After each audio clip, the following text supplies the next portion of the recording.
കഷായം ഗ്രീഷ്മ, ചെന്താമര എന്ന ക്രൂരനായ കൊലയാളി, പെങ്ങളെ ഭോഗിച്ചൊടുവിൽ അവളുടെ കുഞ്ഞിനെ കിണറ്റിലെറിഞ്ഞു കൊന്ന ആങ്ങള, സ്വന്തം പിതാവിനെ അറുങ്കൊല ചെയ്ത പ്രജിൻ, റാഗിങ് എന്ന ക്രൂര വിനോദത്തിനൊടുവിൽ പിടിക്കപ്പെട്ട് റിമാൻഡിലായ നേഴ്സിംഗ് വിദ്യാർത്ഥികൾ, അങ്ങനെ വെറുക്കപ്പെട്ടവരുടെ ഒരു വലിയ ലിസ്റ്റ്. ഈ ലിസ്റ്റിലേക്ക് ഇപ്പോൾ മലയാളി മറ്റൊരു പേര് കൂടി തിരികെ കയറ്റിയിരിക്കുകയാണ്. രേണു, മരിച്ചുപോയ കൊല്ലം സുധിയുടെ ഭാര്യ രേണു.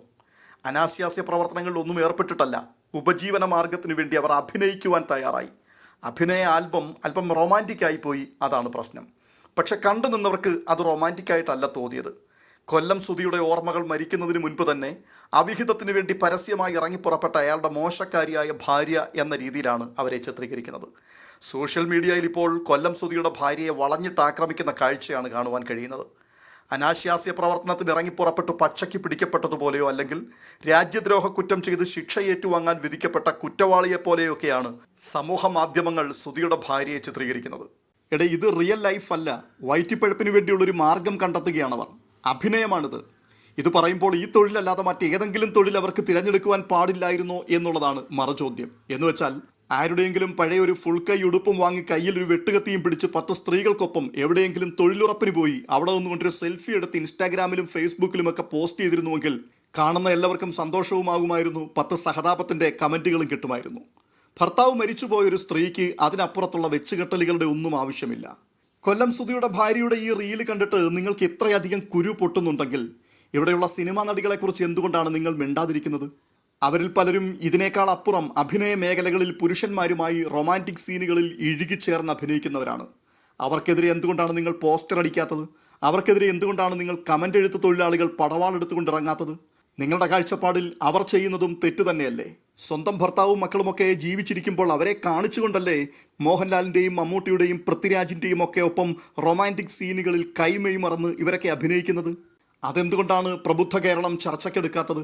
നയൻതാരയും മഞ്ജു വാര്യരും കാവ്യ മാധവനും ജയഭാരതിയും ഷീലയും ശ്രീവിദ്യയും ഒക്കെ അഭിനയിക്കുമ്പോൾ ആഹാ എന്നും കൊല്ലം സുധിയുടെ ഭാര്യ അതേ സ്ഥാനത്തെത്തുമ്പോൾ ഓഹോ എന്നുമുള്ള ആ രീതിയുണ്ടല്ലോ, അതൊരു തരം മാനസിക രോഗമല്ലേ? ഇവിടെ ചാന്തുപൊട്ട് എന്ന സിനിമയിലെ ഒരു ഗാനരംഗം അവർ റീക്രിയേറ്റ് ചെയ്യുകയാണ്. അത് വളരെ മനോഹരമായിട്ട് തന്നെ എടുത്തിട്ടുണ്ട്. അത് കണ്ടിട്ട് ഇത്രയും കുരു പൊട്ടുന്നവർ ചാന്തുപൊട്ട് സിനിമ കണ്ടപ്പോൾ അവിടെ ദിലീപും ഗോപികയും ഈ സീനിൽ അഭിനയിച്ചത് കണ്ടിട്ട് അന്ന് കുരു പൊട്ടിക്കുന്നത് കാണുന്നില്ലല്ലോ. അതിനകത്ത് എന്തുകൊണ്ടാണ് നിങ്ങൾക്ക് അശ്ലീലം കാണുവാൻ കഴിയാതിരുന്നത്? അതേ രംഗം തന്നെ കൊല്ലം സുധിയുടെ ഭാര്യ അഭിനയിച്ചപ്പോൾ എന്തുകൊണ്ടാണ് അശ്ലീലം കാണുന്നത്? കാരണം ഒന്നേ ഉള്ളൂ, കൊല്ലം സുധിയുടെ ഭാര്യ ഇങ്ങനെയൊന്നും അഭിനയിക്കാൻ പാടില്ല. കാരണം അവൾ വിധവയാണ്. അതുകൊണ്ട് സുധിയുടെ വിധവ ജീവിതകാലം മുഴുവൻ കണ്ണുനീരും കുടിച്ച് ഒരു വീടിൻ്റെ മൂലയിൽ പട്ടിണിയും പരിവട്ടവും പ്രാരാബ്ദങ്ങളുമായി വല്ലവൻ്റെയും ഒക്കെ മുമ്പിൽ നടന്ന് കൈ നീട്ടി അങ്ങനെ ശപിക്കപ്പെട്ട ഒരു ജീവിതം തള്ളി നീക്കി മുൻപോട്ട് പോകണം. അവരൊരിക്കലും പുറം ലോകത്തേക്ക് എത്തരുത്. അവരുടെ കഴിവുകൾ അവർ പ്രദർശിപ്പിക്കരുത്. അവർ സന്തോഷിക്കരുത്. ജീവിതത്തിലുണ്ടായ ദുരന്തത്തെ ചൊല്ലി വിലാപഗീതങ്ങൾ പാടി അവർ ജീവിതം കഴിച്ചു കൂട്ടണം. എന്തൊരു സംസ്കാരമാണ്, എന്തൊരു വൃത്തികെട്ട ചിന്താഗതിയാണിത്. പുരോഗമനം സംഭവിച്ചൊരു കാലഘട്ടത്തിലാണ് നമ്മൾ ജീവിക്കുന്നതെന്ന് പറയുമ്പോൾ തന്നെയും ആ പഴയകാല സംസ്കാരം അതിപ്പോഴും ഒരു മങ്ങലുമേൽക്കാതെ മാറാല പിടിക്കാതെ ഒട്ടനവധി പേർ കാത്തു സൂക്ഷിക്കുകയാണ് മനസ്സിൽ. ഭർത്താവ് മരിച്ചാൽ ഭാര്യ ചിതയിൽ ചാടി മരിക്കണമെന്ന കാഠിന്യമുള്ളൊരു നിയമം നിലനിന്നിരുന്ന ഒരു രാജ്യത്ത്, അതിനെ പടപൊരുതി തോൽപ്പിക്കുവാൻ അതികഠിനമായ പോരാട്ടങ്ങൾ നടത്തേണ്ടി വന്നൊരു രാജ്യത്ത്, ആ രാജ്യത്ത് മനസ്സിലിപ്പോഴും സതി അനുഷ്ഠിക്കുന്ന മലയാളികൾ ജീവിച്ചിരിക്കുന്നുണ്ടല്ലോ എന്ന് തോന്നുമ്പോൾ അമ്പരപ്പാണുണ്ടാവുന്നത്. ഇനിയിപ്പോൾ സതി നിർത്തലാക്കിയത് കൊണ്ട് ചിതയിൽ ചാടിയില്ലെങ്കിലും തൽക്കാലം തലയെങ്കിലും മുണ്ടനം ചെയ്ത് ഒരു വെള്ള സാരിയും എടുത്ത് എല്ലാ ആഹ്ലാദങ്ങളിൽ നിന്നും വിനോദങ്ങളിൽ നിന്നും അകലം പാലിച്ച് സമൂഹത്തെ ബോധിപ്പിക്കുവാൻ വേണ്ടി ശിഷ്ടകാല ജീവിതം മുഴുവനും ഇല്ലായ്മയും പ്രാരാബ്ദങ്ങളുമായി പടവെട്ടി കഴിഞ്ഞുകൂടണം. രേണു എന്ന ഈ സ്ത്രീയുടെ വീഡിയോയുടെ കീഴിൽ വന്ന കമൻറ്റുകൾ ശ്രദ്ധിച്ചു നോക്കിയാൽ അവിടെ കാലങ്ങളായി നമ്മൾ സംസാരിച്ചു കൊണ്ടിരിക്കുന്ന ഒട്ടനവധി പ്രശ്നങ്ങൾ മറനീക്കി പുറത്തു വരുന്നത് കാണുവാൻ കഴിയും. അതിൽ പ്രധാനമായത് കൊല്ലം സുധിയുടെ ഭാര്യ മാത്രമാണ് തെറ്റുകാരി എന്നുള്ളതാണ്. പക്ഷേ ദാസേട്ടൻ കോഴിക്കോട് എന്ന പേരിൽ അറിയപ്പെടുന്ന ഒരു പുരുഷൻ തന്നോടൊപ്പം അഭിനയിക്കുന്നുണ്ട്. അയാൾ തെറ്റുകാരനാണെന്നും അയാൾ വൃത്തികെട്ടവനാണെന്നും കമൻറ്റ് പറയുവാൻ ഒരു കമൻറ്റ് എഴുത്തുകാരെയും കണ്ടില്ല. അതെന്തുകൊണ്ടാണ്? കാലങ്ങളായി നിലനിൽക്കുന്ന ജീർണിച്ച ചിന്താഗതികൾ ഇന്നും അപ്പാടെ നിലനിർത്തിക്കൊണ്ടു പോരുന്ന ഈ സമൂഹത്തെ ഓർത്ത് കഷ്ടമെന്ന് മാത്രമേ പറയുവാൻ കഴിയൂ. ഈ കമൻറ്റുകളൊക്കെ വായിച്ചപ്പോൾ ബൈബിളിലെ ഒരു സംഭവ കഥയാണ് ഓർമ്മ വന്നത്. വ്യഭിചാര കുറ്റത്തിൽ പിടിക്കപ്പെട്ട ഒരു സ്ത്രീയെ പട്ടണത്തിലെ പൗരപ്രമുഖരും കുലപതികളും നാടുവാഴികളും ചേർന്ന് കല്ലെറിഞ്ഞ് ഓടിച്ച് ക്രിസ്തുവിൻ്റെ മുൻപിലേക്ക് കൊണ്ടുവരുന്നൊരു ചിത്രമുണ്ട്. എന്നിട്ട് പറയുകയാണ്, നിയമപ്രകാരം വ്യഭിചാര കുറ്റത്തിൽ പിടിക്കപ്പെട്ടവളെ കല്ലെറിഞ്ഞ് കൊല്ലണം. നിന്റെ അഭിപ്രായം എന്താണ്? ക്രിസ്തുവിൻ്റെ അരികിലേക്ക് ഈ സ്ത്രീയെ കൊണ്ടുവന്ന ആൾക്കാരുടെ മനസ്സിലുള്ള പദ്ധതികൾ പലതായിരുന്നു.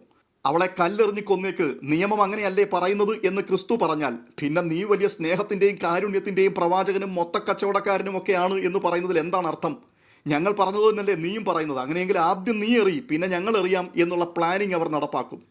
അവളെ കല്ലെറിയരുത്, അവൾക്ക് മാപ്പ് കൊടുക്കണം എന്ന് പറഞ്ഞാൽ രാജ്യത്തിൻ്റെ നിയമം ലംഘിക്കുവാൻ ഉത്തരവിട്ട അവനെ ആദ്യം കല്ലെറിയണം എന്ന് ഈ വന്നവർ തന്നെ പറയും. ക്രിസ്തു എന്താണ് പറയുന്നതെന്ന് കേൾക്കുവാൻ വേണ്ടി കാതോർത്ത് നിന്ന വലിയ പുരുഷാരത്തിന്റെ മുൻപിൽ അദ്ദേഹം പറഞ്ഞ വാക്കുകൾ ഇന്നും ഈ പ്രപഞ്ച സീമകളിൽ തട്ടി പ്രതിധ്വനിച്ചുകൊണ്ടേയിരിക്കുകയാണ്. ക്രിസ്തു പറഞ്ഞത് നിങ്ങളിൽ പാപമില്ലാത്തവർ ഇവളെ ആദ്യം കല്ലെറിയട്ടെ എന്നുള്ളതായിരുന്നു.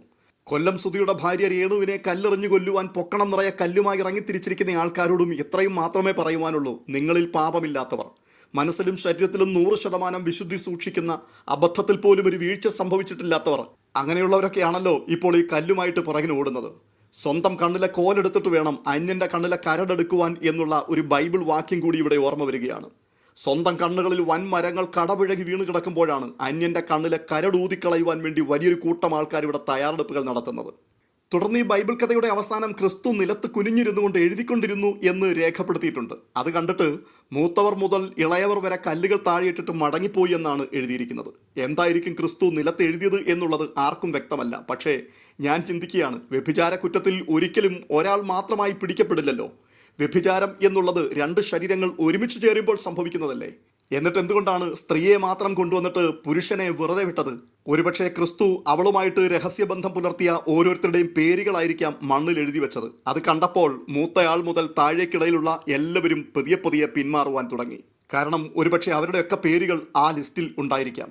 അതേ പുരുഷ മേൽക്കോയ്മയുടെ കാലഘട്ടം തന്നെയാണ് ഇപ്പോഴും നിലനിൽക്കുന്നത്. ഒരേ കുറ്റത്തിലേർപ്പെട്ട 2 വ്യക്തികളിൽ പുരുഷൻ വെറുതെ വിടപ്പെടുകയും സ്ത്രീ കല്ലെറിയപ്പെടുകയും ചെയ്യുന്നത് എന്തൊരു നിയമമാണ്!